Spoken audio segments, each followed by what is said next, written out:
Okay, let's take a look at the crayfish that we examined in lab. So looking at the external anatomy of the crayfish, which is a crustacean, member of the phylum Arthropoda, remember that arthropods have their body divided into tagma, or different body regions. In the crayfish, we see the head and the thorax tagma combined to form a structure called the cephalothorax. The second tagma here is the abdomen on the posterior end. If we look at the external anatomy, we'll start here with the cephalothorax. Notice that the large piece of exoskeleton that covers the cephalothorax is called the carapace. At the anterior end of the carapace is a pointed structure called the rostrum, and the rostrum provides a protection point for the stalked eyes that are allowed to rotate underneath here. The crayfish has several different sensory structures at the anterior end, coming off the cephalothorax. The very long antennae and much smaller antennules are all used for chemoreception and the sense of touch. When we look at the jointed appendages, the most obvious of which is the chiliped. And looking at the chiliped and its fork pincher-like shape, we're reminded that crustaceans' appendages are all biramous in that they end in this distal fork.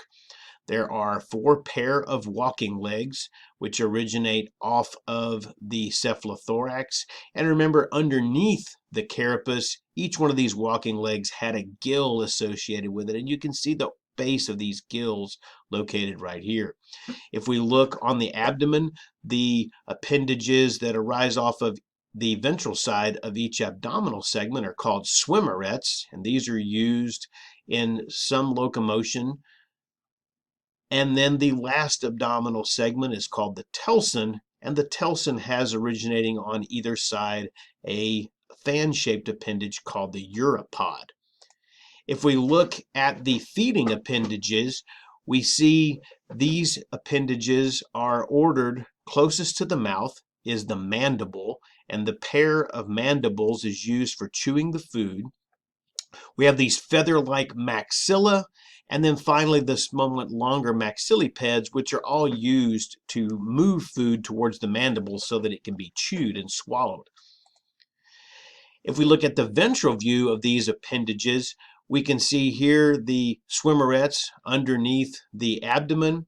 We can see the telson and the uropod coming off of either side. And notice that the anus is located here underneath the telson.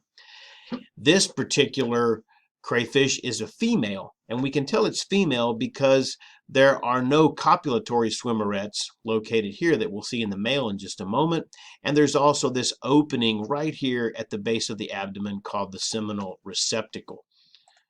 If we look at the male crayfish, we can see the very large copulatory swimmerets located here pointing towards the anterior, and this reminds us that crayfish are sexually dimorphic, meaning that it's easy to see the difference between males and females from their physical appearance.